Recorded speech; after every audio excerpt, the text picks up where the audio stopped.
ઉત્તરાખંડ સમાન નાગરિક સંહિતા અમલમાં મૂકનાર પ્રથમ રાજ્ય બન્યું. ઉત્તરાખંડે ભારતનું પહેલું રાજ્ય બનીને ઇતિહાસ રચ્યો છે, જેણે સમાન નાગરિક સંહિતા અમલમાં મૂકી છે.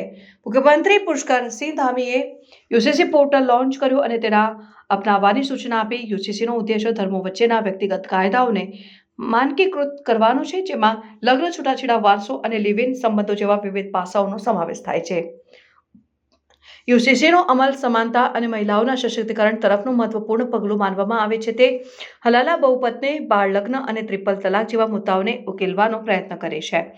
આ પ્રથાઓને દૂર કરવાનો ઉદ્દેશ છે. કોડમાં લગ્ન, છૂટાછેડા અને લિવ ઇન સંબંધોની નોંધણી માટે જોગવાઈઓનો સમાવેશ થાય છે, જેથી કાનૂની માન્યતા અને સંપત્તિ તથા બાળકોના અધિકારોનું રક્ષણ થાય.